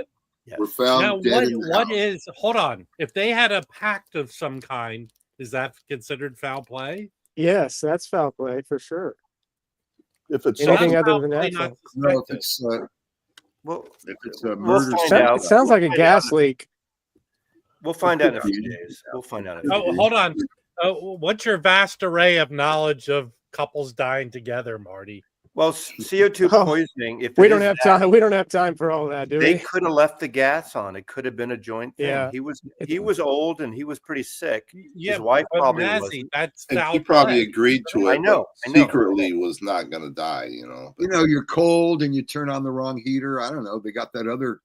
Well, aren't they in Santa Fe? Are they in New Mexico or Arizona? Santa Fe. It's cold there. Plus they got measles there too, don't they? Yeah, that's what I was saying. Well, could be. If it was violent, Texas, the you'd know. measles was in Texas. Hey, I'm going to can I- start signing RCNs for Fluffy. Can we? I would love to go back to this topic, and I'm not joking, but I picked up records yesterday, so I'd like to show them. See how many of you give a crap. I think the only person, there's two people who might be impressed by what I'm going to show. Delphina and Michael. Michael will be impressed. So they're mostly free jazz avant-garde stuff I picked up. This Billy Bang record, who's a That's good because I got to take a leak. That's jazz good. violinist, avant-garde. I've never, Michael, have you heard of this label? I've never heard of this label here. Celluloid. Oh yeah, I have some of their You stuff. have? Yeah, that's an avant-garde label. I think it's out of New York City. And Yeah. Who's Bill the people Laswell? on here is like a who's who of Bill Laswell's a during great this period. producer, musician. Did great. Yeah, records. he's this is not crazy stuff. It's very it's very good. So Is it though? Is it? yeah, it's more avant-garde than free jazzy, but there's a little bit of that in there. That's good. I picked up another copy of this. I'm all in on David Murray. He's awesome. How many He's, people are in his band? In this octet. An It's an octet? octet. 6. How many are in an octet, Harry? 8. Like Jim said, 6, It's 8. because 2 of them died along with their dog. oh man. Hold on. It would say in the liner notes if it was a suicide pact. No liner notes. Henry Threadgill's awesome too. This is really good. I know I've heard his Sextet. name. How many are in a Did you sextet, spill Harry? something on the cover? How many are in a sextet, Harry? Well, the orgy that I was in had 6. I was in the sextet. I think this is a second pressing of this, but this is I think one of the first Anthony Braxton records on Delmark. I've got some of his stuff. Yeah, he's good. Yeah. He's always got these mathematical for me. He's got some on that. Jim and I went and saw him in concert, and he collapsed on stage. It was great.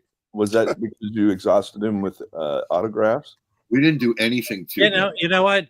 I am not an autograph guy. I think I've gotten maybe 1 or 2 autographs, but I'm not that person. I went to see Michelle Shocked and I collapsed in front of the stage. I loved her. It's amazing that she melted.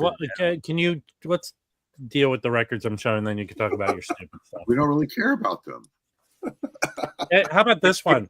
If I found you showed record that people were interested, that's Okay, there's a record. no, No, I that's found the Chad 33 of this yesterday. that's a great record. Yeah, I have the That's 45. a 33. But here's why I want to keep the 45. And I'll probably sell this. So the 33 has 33 has the 6i label. Yeah. The one that the 45 that Chad put out has that original Columbia Green label. That's what's cool about that. Just keep the 33. You don't need the 45. Do you look at the label while it's playing? And then this is the last, well, not the last thing, but I picked up this is I'm getting into this. George Lewis is a trombone, like an avant-garde free jazz trombone guy. So I've never seen this record before, but I'm like anything on Black Saint. This is good. And then I found these were in the 50-cent bin. Found this in the 50-cent bin. Wow. And I found this in the 50-cent bin. Okay. I got a question, Rob, or anybody. That I have that Yes album, but Yes. the inside of the gatefold, the picture is upside down. Is that worth anything? No, it's just a mispressing. Okay. Those get listed. But if you had John Spencer sign it, then it might be worth something. There you go. Uh, They Discogs. A lot of people will kind of separate those out and put them in, but then there's only like one copy and it's never sold, and so it's just hard to tell if they have extra. Hold on, You gotta hold find on, a I have Yes to verify fan. Something. Delphina, you want this one, Delphina? Hold on. Just verify you said yes. You want this one. Then I will set a price for it. Unless you want to trade something good for it. This is a second pressing on Indian Navigation. 1984. This record's very clean. I have to see if it's flat or not, though.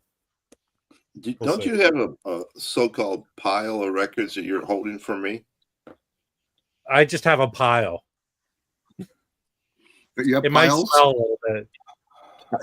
I think Cool. piles. I get up What? early for this. Hold on one second, Harry. What in any world, any planet of records I show would you care to have? I know at least 2 times you said, "Oh, okay, I'll put this in your pile." There's nothing I think I ever come across that would tickle your fancy. I wouldn't want anything that you came across. Just the thought of him tickling your. Yes. Let's not go there.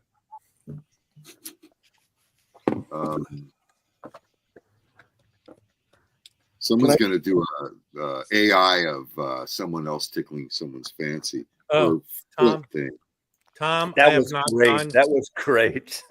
Tom, a lot of That things have was come up where Gross.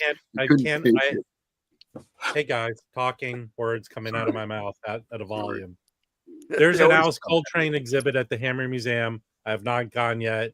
I know they're so I plan on going in the next few days, I think. Okay. Jim, the best part of that is where it was hacked, where they showed it. Yes, exactly. Can you imagine? Oh, what? Okay, you got to tell us more about We that. can't talk. No, We can't, not on this show. that cannot be discussed. Just look, Google, where was the video Trump sucking Elon Musk's toes shown? Oh, Okay. okay. So I've got a few that have some. Ah. Okay, Dr. Robert, there is a new rule. When What you is it? show a record, it can't have have to a show big giant piece of sticker on front of it. Oh my goodness! Alejandro. I can't believe you haven't heard that. Like, why do people keep it or shit in plastic on YouTube? Take it out of the fucking Oh, plastic. that's cool. So this record has a really cool story. So Is that the Italian flag? that's the Mexican flag, Oh. and it came out originally in 2018, and it basically is telling the story of an immigrant family from Mexico that has settled. And actually, that's his story. He grew up in Texas, and his mother and parents, I guess, had immigrated here. So that was in English in 2018. In 2020, for Record Store Day, they put out this version, which was not black vinyl, but celebrates the Mexican flag, and the whole record now translated into Spanish. So it's re-recorded, repressed with a Spanish pressing. I just thought I've never heard of that as a history. I thought that was a really So there's cool. 2 different versions? Yeah, there's 2 different versions. One Only the first one will get sent out of the country. The ICE will come and grab it from What? you. it may be. It may be. It's dangerous. Dr. Robert, what record were you showing? Because I don't think you ever said it. Okay, the artist is Alejandro Escovedo, and I should have said the title. So the title in Spanish is La Cruzada, which in English means the crossing. And there's an inscription about just about the process of immigration, really, in Spanish in this one. And I have the English version as well, but again, obviously a very heartfelt thing for him. And I got to tell you, I don't know his work, but he is really good. He's kind of like He's this. very good. He was in Rank and File, the Okay. cowpunk band. It's Sheila E.'s uncle. Sounds right. It's kind I've of got a record of his called Hand of the Father, which is kind of the same thing. It's the story of the family's immigration, and part of it's in English, part of it's in Spanish, but he's really, really good. He is good, and he's kind of like a Hispanic punk band is kind of the way this. He does a great version of "I Want to Be Your Dog." He always does it in concert. Oh wow! Yeah, I saw Ozo Motley last week. I don't know that band. They're LA. they're a perennial LA kind of. They're like Los Lobos. Am I wrong about that, Jim? Yeah, they don't have hits like Los Lobos and stuff, but they're very they're a good. very Really famous LA rock Hispanic rock band. And they're kind of like you say don't Ozo, go there, Matthew. They're more of a dance kind of thing. What's their name again? Ozo Motley. Ozo Motley. Oh, hold on. You actually, Dr. Robert, I will say this. Uh-oh. You should look into them. You probably would like them. Yeah. I think Harry would like them too. They're good. No, aren't they pretty new? No, No, they. no, Oh, they're- okay. I might like them then. I have to 30 think years. they've been around for over No, I 30 mean, years. they've been since the Really? 90s, right? No, It's Wow. 30 years. 30 years. 30 years. Yeah, he did anything after 1990. Forget it for Harry. Actually, am I wrong about this, Jim? They often do shows with War. Am I wrong about that? Yes. No, that's correct. Oh, That's Yeah. correct. So Did they're anybody very, get that they're War kinda like- live album?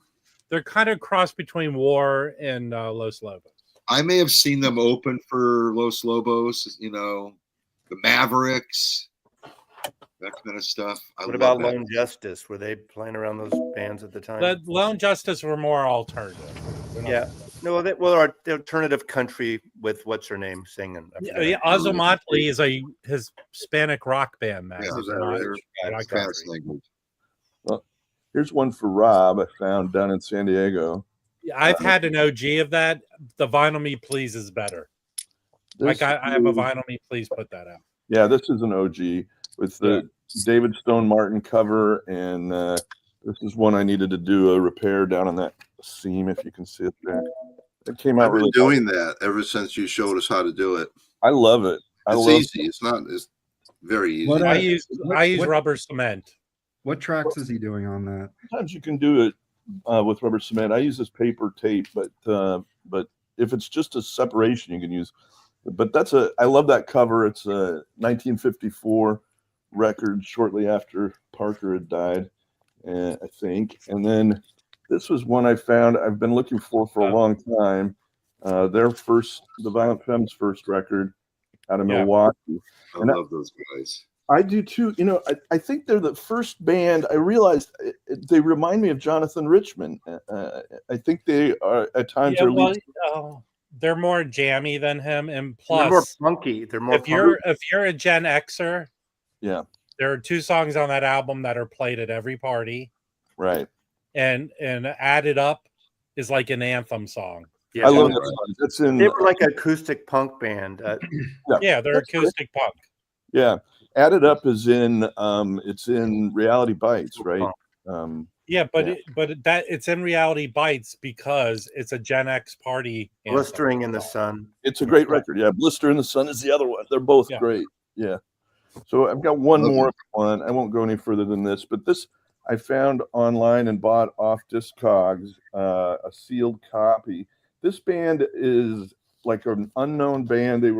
This is on Enterprise, which is a Stax subsidiary, and they were hanging around Memphis, and they are a really effective electric blues band. Great guitar player. They only have this one record that ever came out, but it rocks, and it's not one you see often or hear of often. So No, I've never heard of it.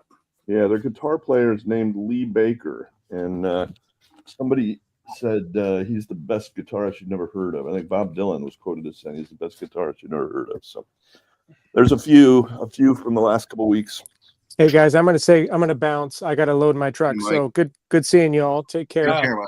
See you, Marty. See ya. Here, I'm Marty. gonna bounce is a good Gen Xer Marty. phrase. Hey, Marty. Oh, I'm sorry. I'm trying to be hip, Rob. Take care. Bye. Take care. Oh, wait a Don't second. bounce in your truck, though. Look who's being very presidential here today. There you go. That guy. Wow. Presidential. Yeah. Dr. Robert. Now, hold on. I have a question for you. Is Mhm. this a setting where your background's kind of blurred? Yeah. Yeah. That's very hip. I've never seen Mike intake a stimulant before. Very good, Mike. Is that coffee? So it's Diet Coke, actually. Dr. Robert. Yeah. Dr. Robert, that Dizzy Gillespie, I'm pretty sure that's the first recording of A Night in Tunisia is on that. So Dizzy wrote it in 52, and I think that's a great record. That's a hard record to get. Yeah. I forget who I sold my copy to, but I will say the Vinyl Me Please version sounds better than the original. I Oh, believe, I'm sure. I'm I sure. believe that, but yeah, this has Night in Tunisia. It's got a copy of Caravan. Yeah. And Caravan, that's a great one. yeah. at any rate, yeah, it's very early 12-inch for Dizzy Gillespie.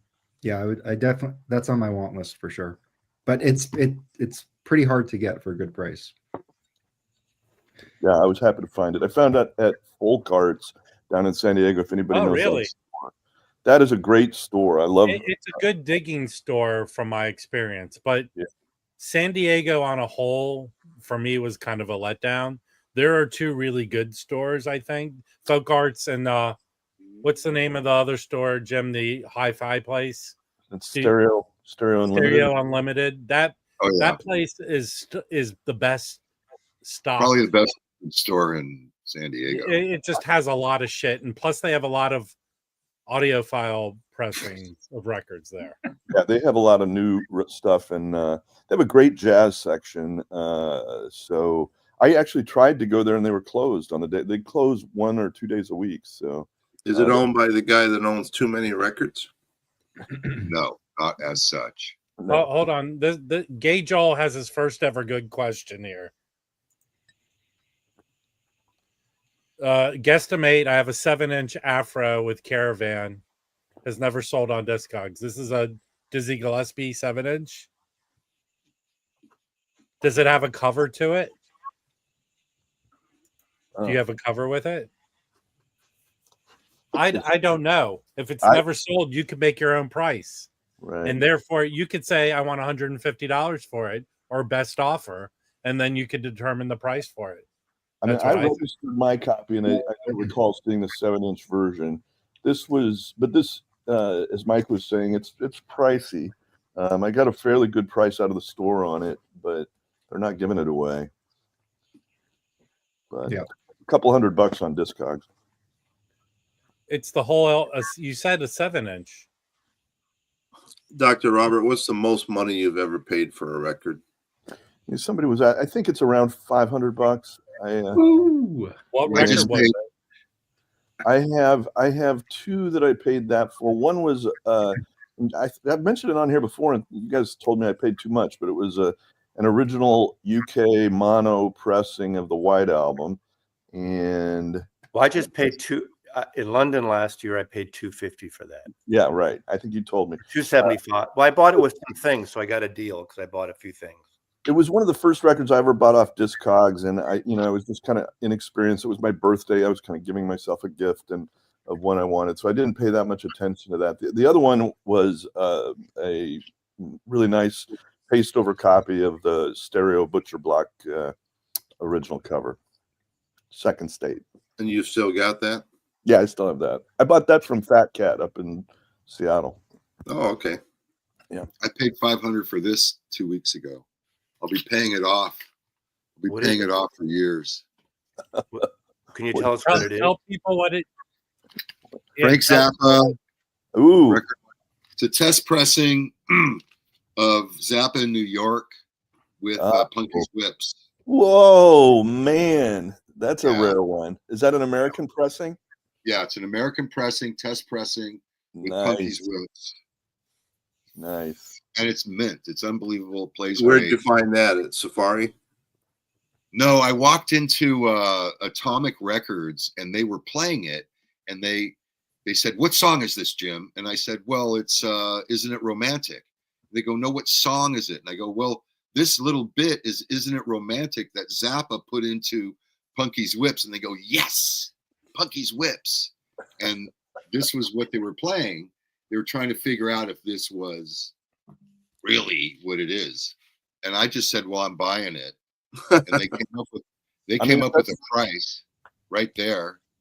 And I whipped out my credit card, and he gave me a really good deal. 500 is. Yeah, 500 would be fair. 500 would be fair for that. I mean, I don't think a legitimate commercial version of a U.S. pressing exists. I think there maybe was one that came out in Germany and UK. I have the Germany pressing that came out. Yeah, but the reprints. There's a repress that came out. Right. Universal. I think I have that. Well, mine's older. It's not all that new, but I do have. I think it's either considered a counterfeit. And there's CDs with it on it. There's a CD with it. Yeah, those exist. but the vinyl never saw the light of day. I have a cover that has it listed and has the lyrics for Punky's Whips listed, but doesn't have the song on it. And then I have this, like I say, I think kind of an illegitimate repress that has Punky's Whips on it. But I don't think there is. The only one that would exist, I believe, would be the test pressing. So that's the only thing that came out in the United States. I have the German, with it on it. But why didn't it come out in the U.S.? Because Punky Meadows was the guitar player or something of a Warner Brothers band called Angel, and Zappa wrote a song about the publicity photo of Punky Meadows was so amazing that Zappa's drummer fell in love with the photo and just went to town with having sex all over it. And Zappa destroyed the fucking band the way only Frank can do it. And Warner Brothers said, no, you can't do that to our band. You're on our label. You can't do it. So it never came out in the United States, but it did in Europe. I think it was at a moment of, sort of. I don't know if I should believe that story or not. Well, no, that's the version I understand too. And the only thing I was going to say is Zappa was leaving Warner Brothers, and there was some friction back and forth. Yeah, he was on the way out. He actually owed Warner Brothers 4 records. Right. And he went to a local radio station here and said, "All right, kids, get your tape recorders out. This is what and he let everyone just bootleg those 4 records." Was this around 78? Yeah, on because then he goes to Polygram with KPPC. No, Your Booty and Joe's Garage. So wait a second. So he had 5 records recorded already, and he allowed them to be played on before K-Rock was K-Rock. It was. Were these before they issued the records? Was this Yes. before war? Yeah. So what records were they? Sleep Dirt. Right. I think it became. It was really. It might have been. Did Warner's put them all out? Yeah. They're not the best Zappa records. He mentioned Sleep Dirt, but they were rushed out, right? And I think Studio Tan is another. They all. Studio Tan. I love. I did at the time. I didn't like it as much, but I love them now. Studio Tan, Orchestral Favorites. There you go. Yeah, they all have really bizarre artwork. Which not Frank could be difficult to work with, couldn't he? Zappa? Yeah. He was an asshole. Yeah. Now, I talked to a guy. He was smart. Jeff Simmons, bass player. He was in his band, yeah. And he told me that he played with Frank before and after Frank was tossed off the stage and into the orchestra pit and had the head injury. And he said Frank was, after the head injury, was a bit more of a dick. Which I can understand. Yeah. I mean, no, you can have like a bit of a personality change. Right. They call that frontal release. Your frontal lobes are sort of what you're conscious that kind of slows you down from doing something if you think, oh, maybe that's not a good thing to do. You mean kind of like our president? Yeah, so I have a question for Rob. Yes. Would this explain, did you have a frontal lobe injury when you were young? Hey, no, the doctors were amazed how such a young person could have such a large penis. So that was the only. Mike, you missed all our record club bashing on the wrong head. Wait, what? We bashed record clubs. Oh, right. Yeah. We talked about your Verve thing last night. We talked about right, clubs, nice. VMP, all the record club bashing. Yeah, it's so. VMP gone, or is it dying, or what's the story with them? Are they gonna make it? I don't know. They're still a company now, but they're not making changes that a company that is pushing towards success are making. So, can I show? I'm going to show a record that I was trying to say what it kind of sounds like. Hold on, I'm trying to move me. There we go. Let me make me big. This record right here is John Abercrombie. Is that before it was with Fitch? No, this sounds a lot like Hot Rats. That's why I'm bringing it out. I found this is the second copy I found of it. It's kind of jazz fusion, but it's more rocky. John Abercrombie kills on here. He's a jazz guitarist. He was on ECM a lot. This is on a label. Have you ever heard of this label? No, I know that one. Oblivion Records. Yeah, This is a kick-ass record. But it's mainly, I think, this. Hold on, it's Mark Cohen. Is this old saxophonist? But it's Clint Houston on bass, and John Abercrombie right there on guitar. Mark Cohen on on drums.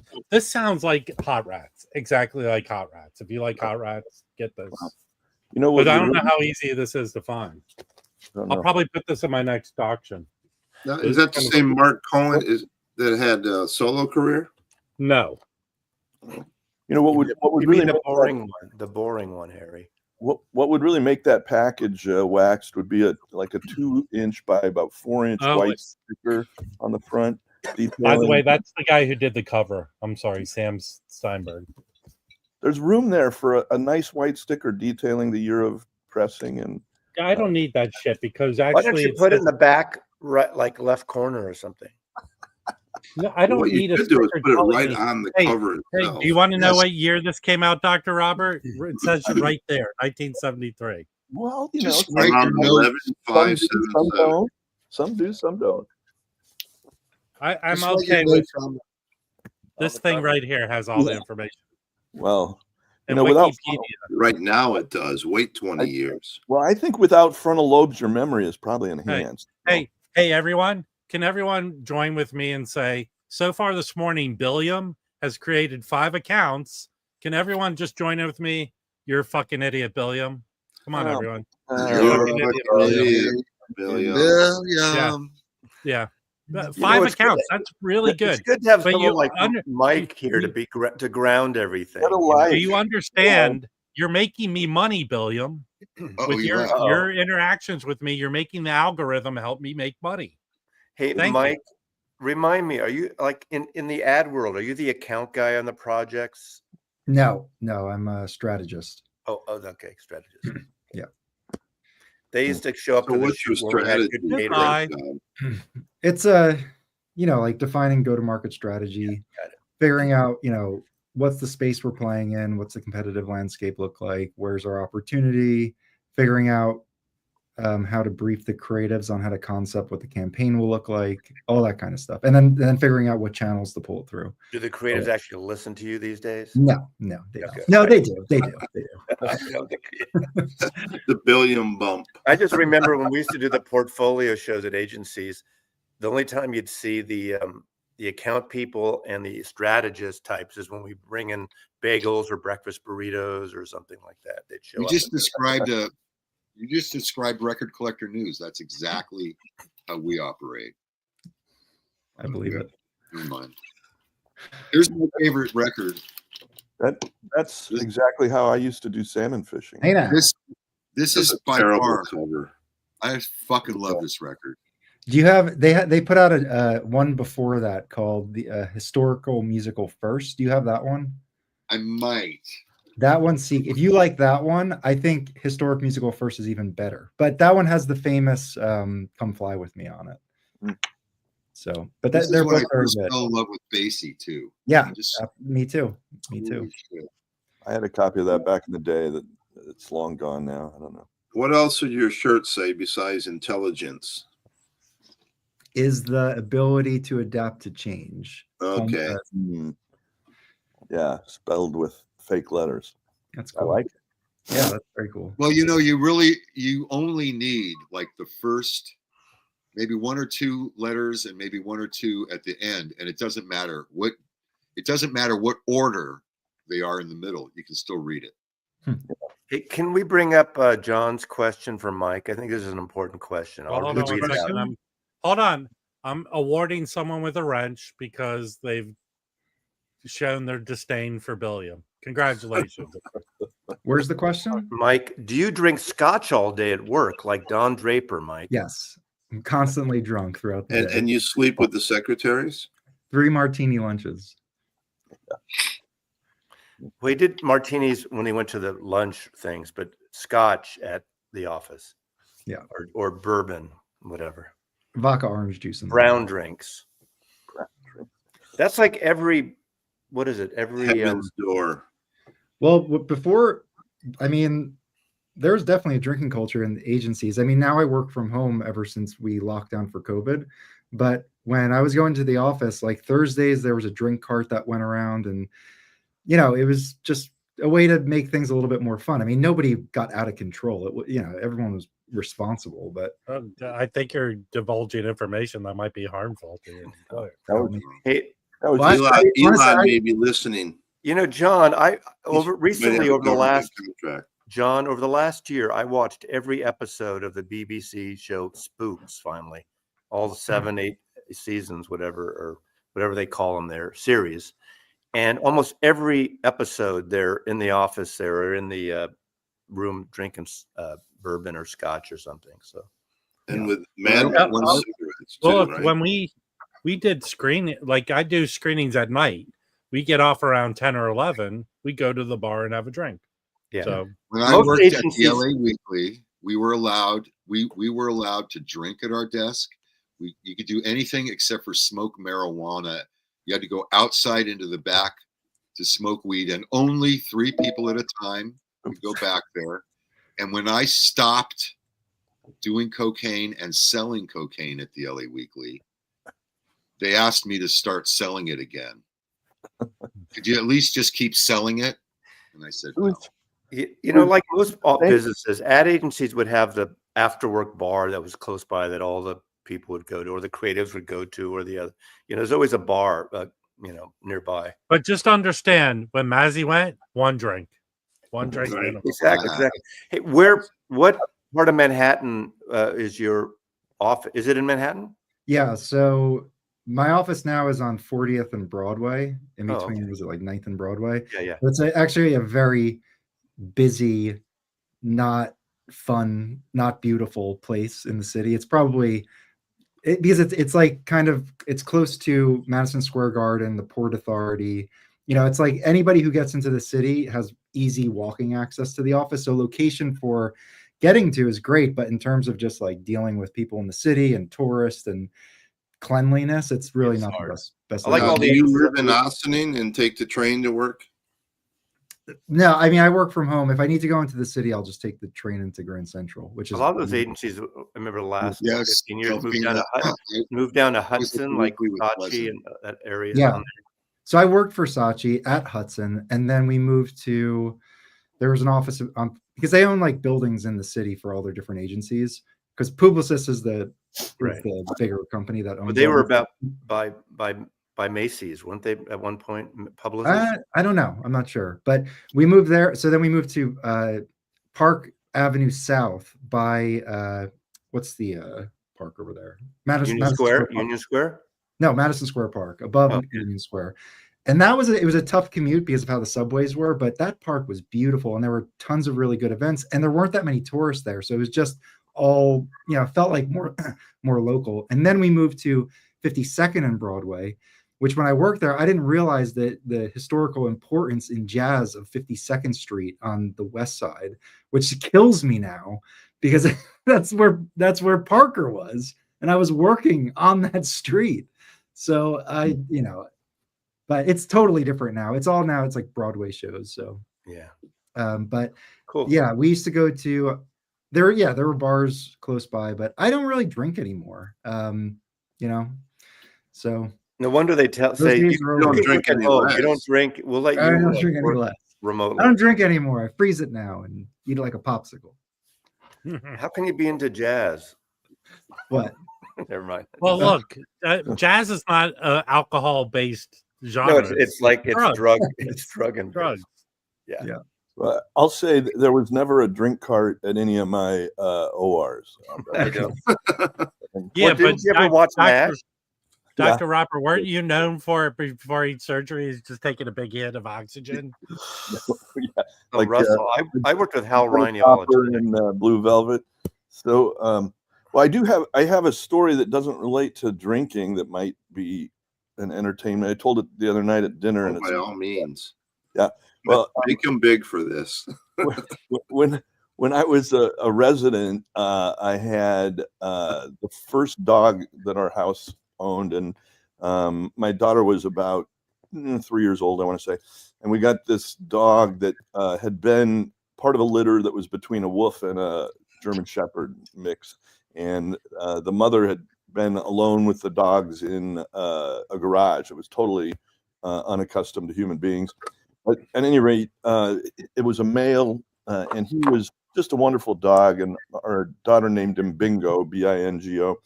So, by the way, there's a time limit on telling stories, Dr. Robert. Well, you got to make me big. So time will go faster. So Bingo though was willful, and so I would take him to the vet, and he would growl and bark and spit at whoever they had, and they just refused to take him. So they were like, "Yeah, I'm sorry, we can't take care of your dog here." So I felt that the responsible thing to do for the neighborhood was to neuter Bingo so that he didn't wander the neighborhood, knocking up the female dogs. And I had seen a neuterization of a cat, and I grew up on a farm. Oh, please, Doc, you didn't do it yourself. I just got a message. This might be the reason Gene Hackman killed himself. I brought home from our ER there what's called a hand tray, which has all the instruments, and I brought home some local anesthetic and some Demerol, and I got ready to neuter my dog.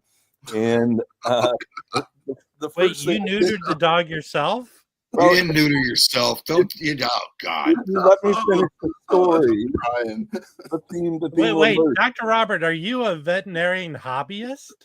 I was going to neuter my dog, and did you videotape this?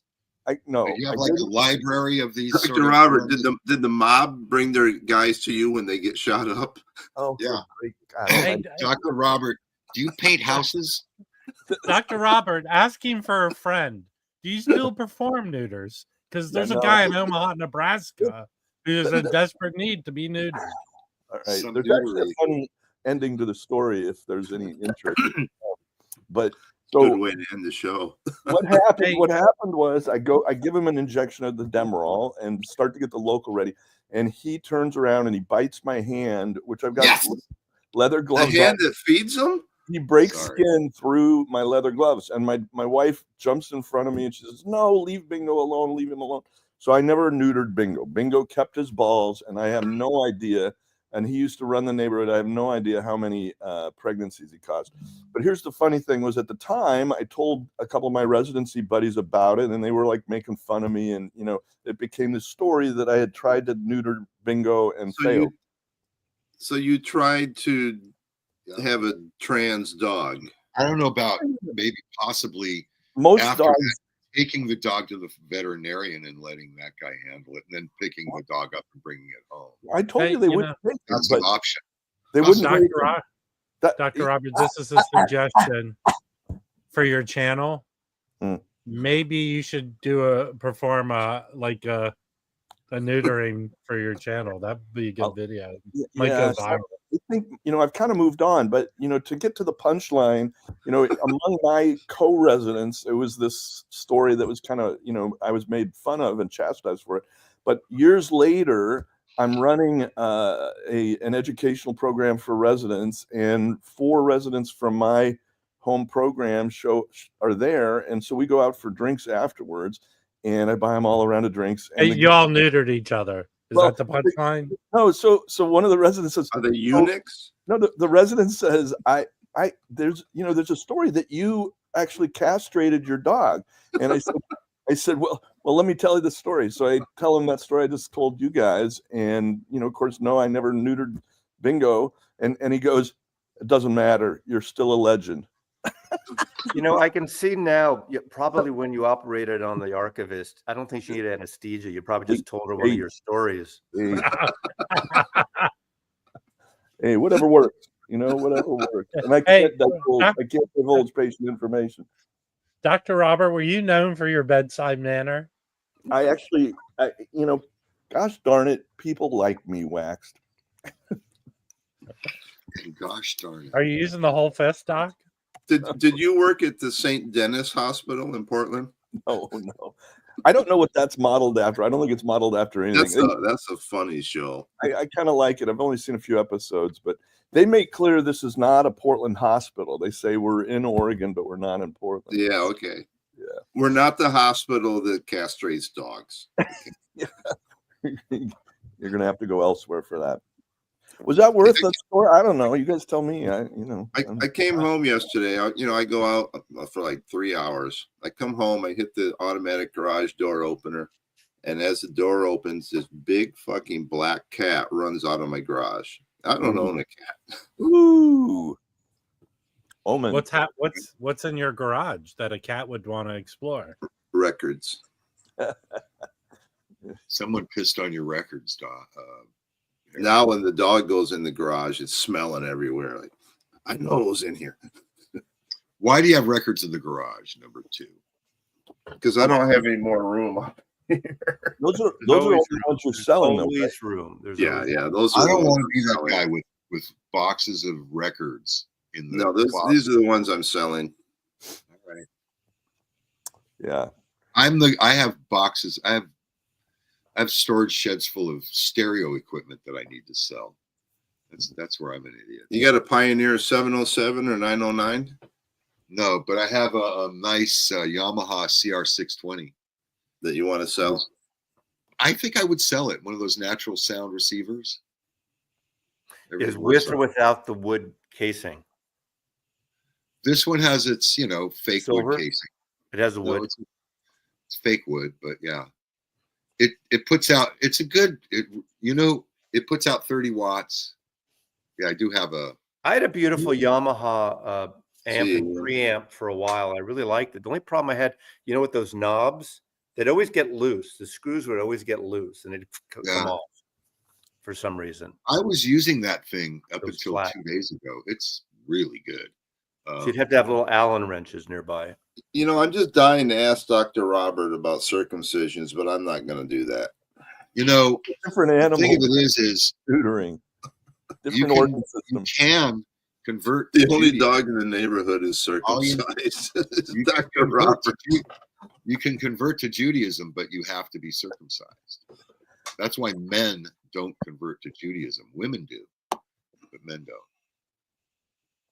Hey, I want to say something to PB Thou's here. So PB Thou gave the flattener back to Jim at a setting of 134 for 90 minutes, and it flattened his record perfectly. I left it, I let it cool for way long. Oh, yeah. Hackman's story's taking a strange twist. Uh-oh. What's that? This is Gus. Gus, what? Gus, you live in Texas, but you don't live near New Mexico. Apparently, Gene was trying to circumcise his dog. The dog killed both of them and then killed himself. And actually bled out. Yeah. You know what, Harry? I don't often find anything you say works, but that was the greatest conclusion to the stream as we gear into the final minutes. Hats off. Okay, I get up early for this. I can't believe it, but it's been worth it. You're doing a good job, Rob. Harry? What's that? How late do you sleep to? I usually, my dog gets me up every morning. They're apparently dead for some time. What does that mean, though?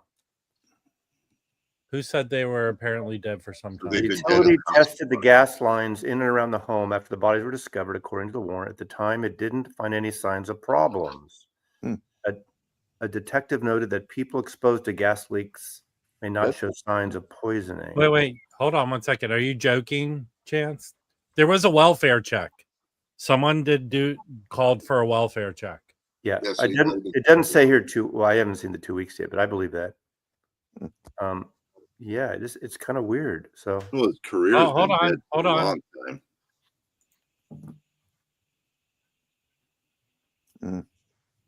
Well, bodies found in different rooms.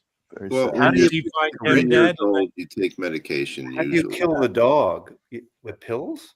Well, I think it must a have gas been leak or some sort. must have been gas.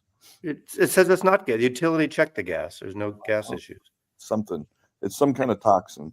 Well, they found pills. They literally found pills next to them. Well, but the dog didn't Oh. get pills. Well, maybe they killed the dog first, and With pills? hey, I don't know, Rick, maybe not pills. hold So on. the That dog story- was gay. Dog was found in the closet. Maybe they told the dogs a story about the doc's dog. That Could a dog last 2 weeks without This eating? is your future.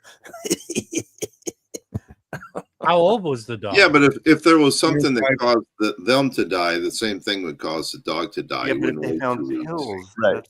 it's not gas, supposedly. Who knows? Yeah, but pills could be like, I mean, I've got aspirin right here I got to take today. Okay, and- it makes sense if you don't want the dogs to eat you, if you know you're going to die, you put the dog in the closet like they found the dog in the closet. So maybe not feeding the dog died after 2 weeks. If you love your Would a dog, dog you're not last gonna 2 lock weeks it of in the not closet. eating? Not without water. You could last without food, but not without water. Well, then there you go. Well, That could be it. I appreciate everyone coming by this morning. I think we've learned a lot. And come to the Jazz Bums tomorrow night. I'll see you on next Tuesday. Thanks everyone for joining. I'm thinking, Riveting conversation. I think they died from measles. Yeah, that may have been it. If they were watching any one of Harry's videos, they died from boredom. Yeah. Or Not no. a hurting guy, Rob. Good to see everybody. All right. Thanks, Black. Later. Take care. Bye. Cheers. Ending Bye. the stream. Thank you.